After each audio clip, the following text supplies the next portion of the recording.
Hola Literalia, mi nombre es Freddy Aldecoa y es un placer saludarte desde esta nueva ventana de comunicación denominada Literalia Weekend, un programa en formato podcast que publicaré todos los sábados a las 10 de la mañana, hora de Cancún, Quintana Roo, México. Te doy la más cordial bienvenida, espero que te guste. Comenzamos.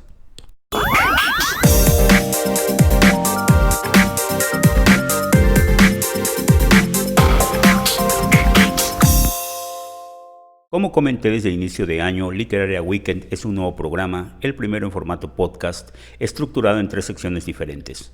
Primero, Dimes y Diretes, que es un segmento un poco personal, donde te hablaré de mis gustos literarios, experiencias, anécdotas y otras cosas, pero todas enfocadas en el tema principal, que es el arte de las letras. Posteriormente viene la sección denominada Mis Preferidas, donde cada semana hablaré de una obra literaria, ya sea narrativa, lírica o dramática, mencionando sus principales cualidades, las que la hacen merecedora de esta sección y de su obvia recomendación. Y por último cerraré con los coleccionables, donde también hablaré de literatura, de algún coleccionable y las razones por las que lo colecciono, lo admiro o lo sigo. No es el hilo negro, no es un programa especializado en crítica literaria, pero sí es un espacio que quiero hacer ameno, placentero y sobre todo con la intención de generar interacción, diálogo y comunicación. Sin más ni más, inicio con Dimes y Diretes, vamos para allá. En este primer Dimes y Diretes te quiero platicar de las razones que creo yo me llevaron a estudiar la carrera de letras. Como ya sabes, la licenciatura en letras es una carrera del área de las humanidades que consta de 9 semestres y se imparte en diferentes universidades de México y del mundo. Yo la estudié en la Universidad Autónoma de Campeche, en la Facultad de Humanidades, y además del perfil ideal, es una carrera que te exige disciplina, hábito de lectura, inclinación por la investigación y capacidad comunicativa, verbal y escrita. Entonces, aquí te van mis 5 razones que me llevaron a estudiar la carrera de letras. 1.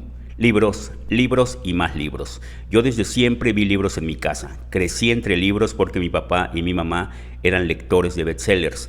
Y mi papá tuvo la inteligencia de montar en la sala de la casa una hermosa biblioteca que estaba integrada por grandes enciclopedias de so pena, enciclopedias temáticas, diccionarios enciclopédicos, así como grandes obras literarias con los clásicos de Grolier, los clásicos juveniles y enciclopedias infantiles. Entonces, desde siempre vimos lectura en la casa, desde siempre nos gustaba hojear los libros cuando no sabíamos leer todavía, y cuando mi hermano el mayor aprendió a leer, él nos leía a nosotros los primeros cuentos de Dickens, de Grimm, de Wilde, de Perrault, y cuando yo aprendí a leer, yo se los leía a mi hermana y así consecutivamente. También teníamos una enciclopedia de grandes biografías que a mí me gustaba muchísimo leer. En la parte de abajo de la biblioteca estaban las obras que leía mi papá y mi mamá, que eran de autores como Taylor Cadwell, como Irving Wallace, como Mario Puzo, Víctor Hugo, León Tolstoy, y las obras que leía mi mamá, que eran de Jacqueline Susann y Agatha Christie. Yo siempre vi libros en la casa, siempre vi a mi papá leyendo, siempre vi a mi mamá leyendo, y yo creo que esta característica fue importante para que yo tomara la decisión de estudiar letras. 2. Mucha imaginación. Resulta que en segundo de primaria yo estudié en la escuela Adolfo López Mateos, y el segundo de primaria me lo dio la maestra Rosita González Galera, y en una ocasión nos marcó maquetas, y ahí me tocó el tema de parque. Entonces era un jueves y teníamos que entregar la maqueta para el siguiente lunes. Yo llegué a mi casa todo emocionado, todo ilusionado, y le platicé a mi mamá que tenía que hacer una maqueta y que esa maqueta tenía que tener una fuente, y de la fuente tenía que salir agua, y tenía que tener farolas en cada esquina, y cada farola tenía que tener luz, y tenían que haber niños jugando con carritos eléctricos, y alrededor del parque tenía que haber un tren que se tenía que mover, que tenía que ser un tren eléctrico. Entonces mi mamá, toda asustada, me dijo: ¿cómo es posible? Para el lunes tienes que hacer ese proyecto. Sí, mamá, yo tengo que entregar mi maqueta. Entonces mi mamá me acompañó al otro día a la escuela, que era el viernes, para entrevistarse con la maestra y para preguntarle por qué nos marcaba un proyecto tan ambicioso con tan poquito tiempo para poder realizarlo, ¿no? Entonces la maestra escuchó con mucha atención a mi mamá, y cuando ya terminó le dijo: ¿sabe qué, señora? Su hijo tiene mucha imaginación, debería de estudiar letras, debería de estudiar para escritor.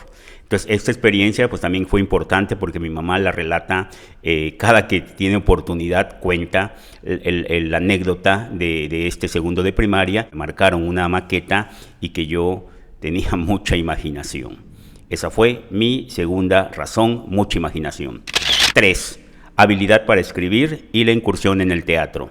Yo siempre tuve habilidad para escribir. Siempre se me facilitó mucho la cuestión expresiva, la cuestión expositiva, tanto verbal como escrita. Incluso yo siempre escribí poemas, escribí poesía a mi mamá, a la vida, a la amistad, etcétera. Y en los trabajos expositivos yo salía muy bien, o sea, tenía mucha facilidad. Y además si a esto le agregamos que en quinto de primaria a mí me invitaron a participar en un proyecto de teatro, en una obra de teatro que estaban organizando los maestros de quinto para poder participar en el certamen escolar de teatro infantil.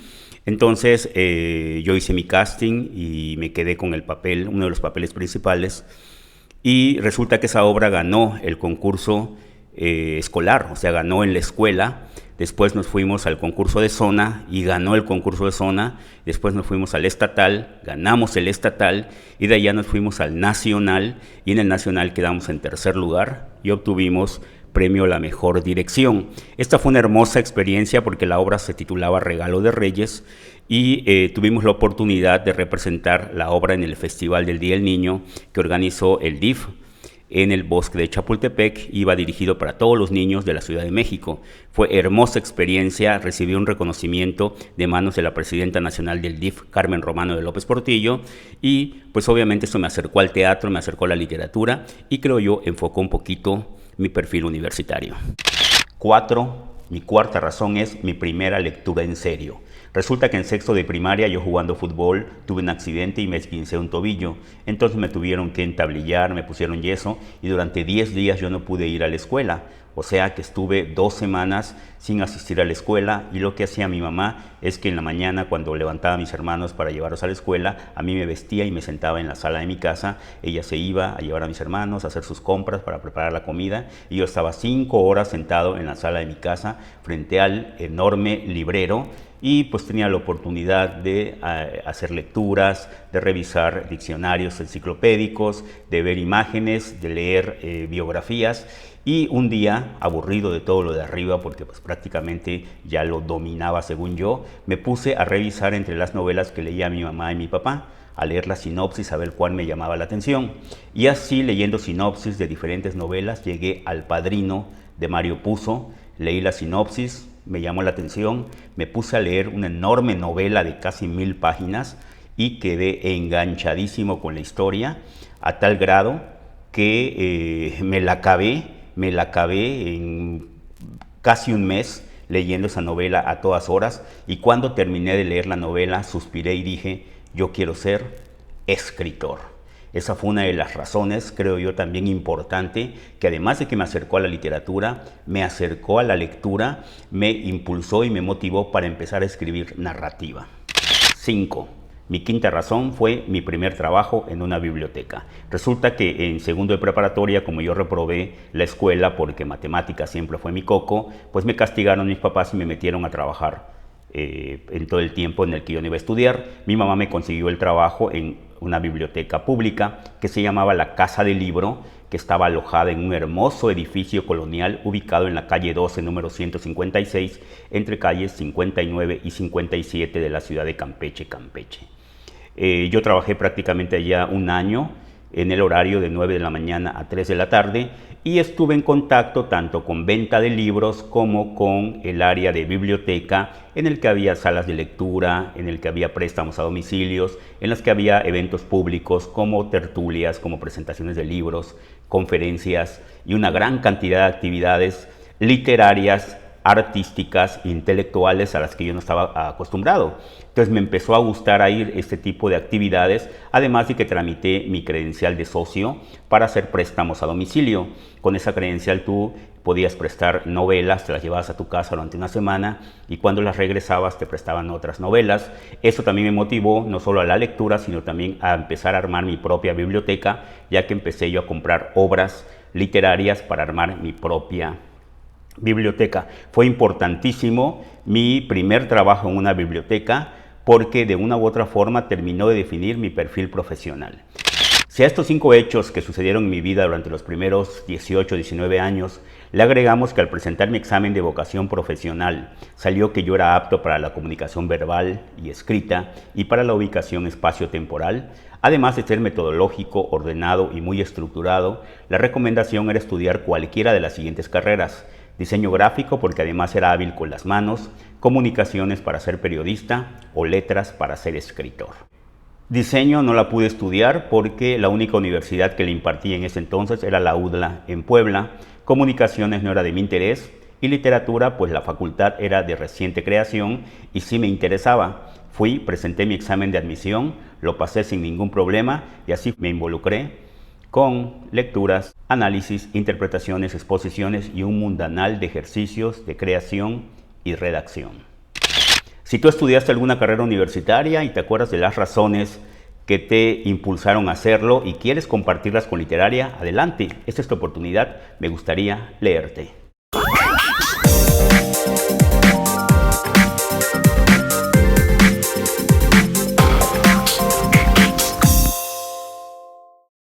Y pasamos a nuestra segunda sección, mis preferidas. Entre mi biblioteca personal tengo obras literarias de diferentes géneros, tanto narrativas, líricas como dramáticas, y entre las obras líricas que poseo sobresalen las de mis poetas preferidos, que son Gustavo Adolfo Bécquer, Walt Whitman, Jaime Sabines y Mario Benedetti. Así que en esta ocasión mi recomendación es del inventario de Mario Benedetti, que reúne su obra poética publicada entre 1950 y 1985. En esta obra de más de 500 páginas encontramos los poemas seleccionados de diferentes publicaciones como Geografías, Viento del Exilio, Cotidianas, La Casa y el Ladrillo, Poemas de Otros, Letras de Emergencia, entre otras más. Una publicación de nueva imagen que debe existir en todas las bibliotecas particulares de los amantes de la poesía contemporánea. Una gran obra que está entre mis preferidas y debe de estar entre las tuyas. Dime en los comentarios si conoces el inventario de Mario Benedetti, alguna de las 3 versiones o qué obras poéticas tienes de él y cuáles son tus poemas preferidos. Me gustaría leerte.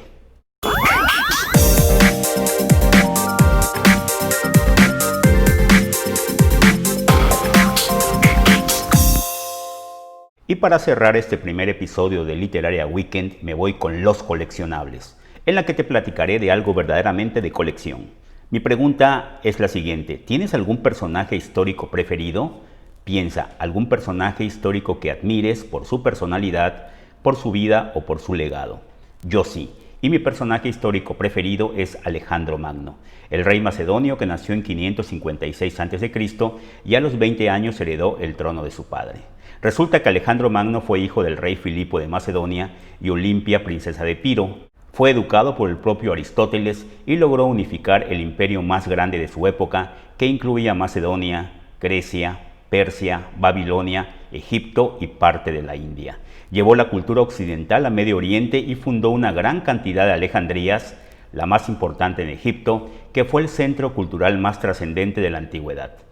¿Por qué lo admiro? Porque en quinto de primaria la maestra en su clase de historia lo pintó tan magnífico que llegando a mi casa lo busqué en mi enciclopedia de grandes biografías y en los libros de historia, hasta que empecé a comprar libros y conseguí Vidas paralelas de Plutarco, donde aparece una de sus biografías más confiables. A partir de ahí, cada que voy a una librería pregunto si hay obras que hablen de Alejandro Magno y si no las tengo, las compro.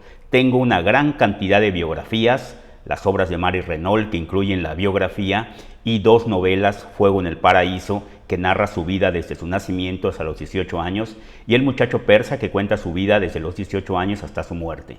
También tengo la trilogía de Valerio Massimo Manfredi, titulada Alexandros, que narra su historia desde un ángulo más mítico.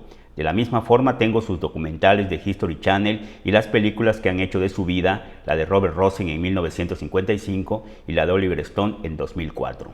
Para mí Alejandro Magno fue un hombre adelantado a su tiempo, con una visión culturizante muy grande y con un ego aún más, pero que, como dicen los historiadores, si alguien tiene derecho a ser juzgado con las normas de su tiempo, ese es Alejandro Magno. ¿Tienes algún personaje histórico preferido? Dime quién es y cuéntame por qué. Quiero leerte.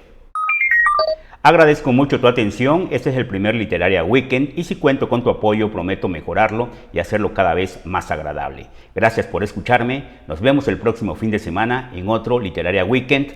Pásala súper.